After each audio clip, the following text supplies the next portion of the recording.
Okay, so this is for everything that isn't a DP. This is the base we've got here. We can see we've got the watermark across it here. And then we've also got the text, both the logo and the branding there.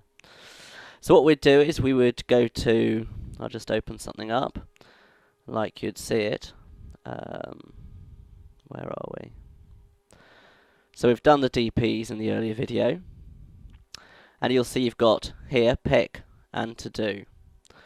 So we'll do a four-way blend. So I'll just take a front and a back because that's nice and easy, and open those up. And as they open up there, and then we'll go and get two other pictures from that as well.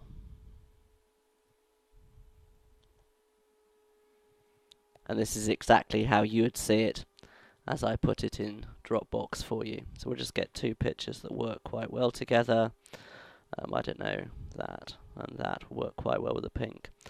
Though in this I've obviously given you a good number of good pictures and hopefully enough to work with. So I'll just wait for those to open up. So let's just crop this down. If there's ever any text on the images, make sure that's removed.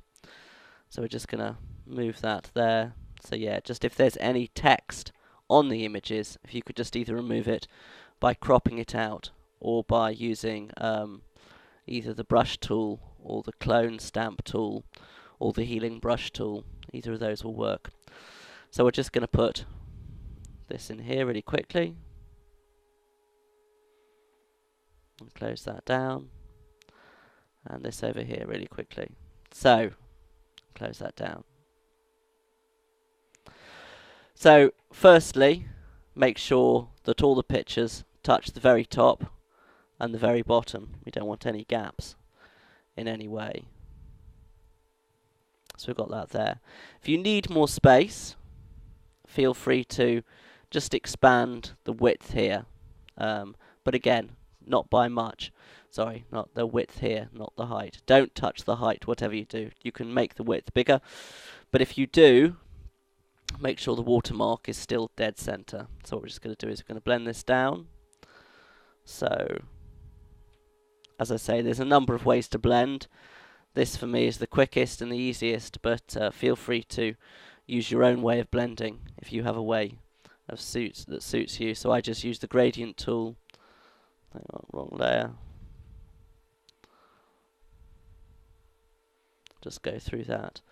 So we're just going to make that image bigger, which is transform and scale, all Control T.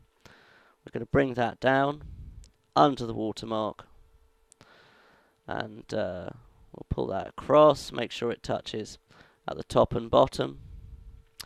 Then we're just going to use the gradient tool again. We've talked about this, the gradient here, black on here, make sure there's a transparency.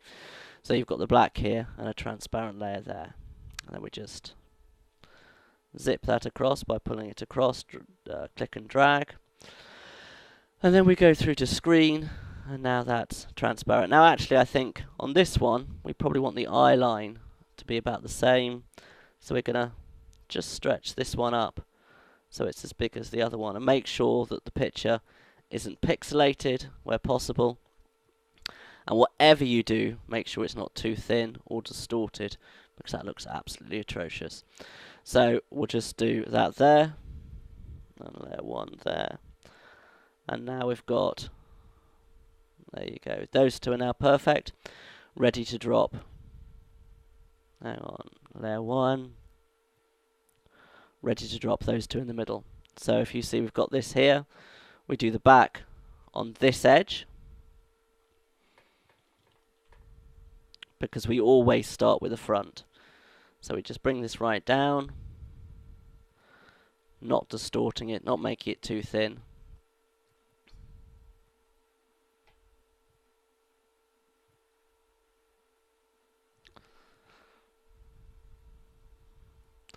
Just wait a second while I get this right.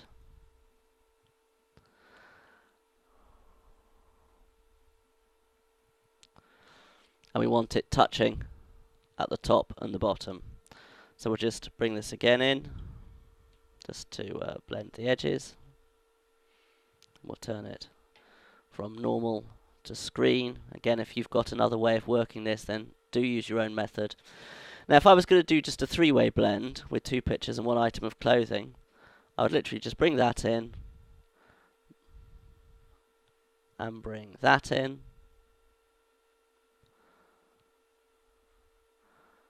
Like that. And that would be your three-way blend there. Three-way blend, sorry, looks very good. Him there, her there. You've got a crisp picture, fitting colours, black and white on both sides, and a dead centre. But I'm just going to step back on that a second, because what we're going to try and do now is just bring another picture in. So we're going to, wrong layer, hang on, layer 3.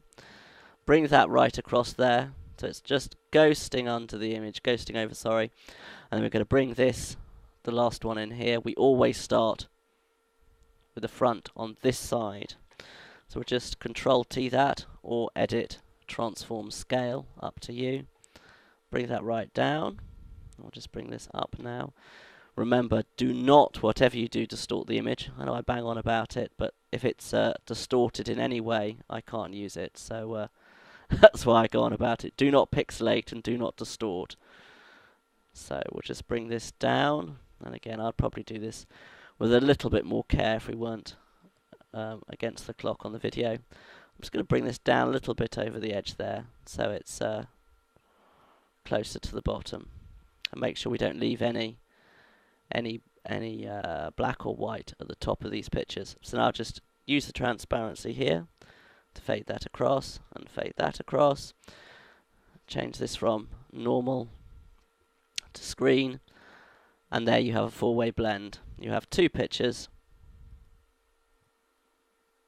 There we go.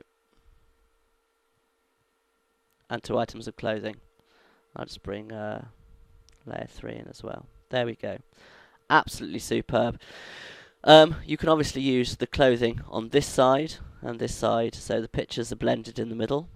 And you can mix it up a bit, but that's basically what we're trying to do. And you can see that there. So that's a 3- and 4-way blend. So just to recap, that is from the pictures that are in Pick and To Do. So you've done these, you leave those. Those pictures are always in those files that are isolated, and they're fine. And then you do these pictures with these pictures, as many as I've given you in the info sheet here. Right, well, I will call it a day now because it's getting late. But, well, it's quite late indeed, actually. And if you need any more help, just let me know. So that's a 3- and 4-way blend. Many thanks.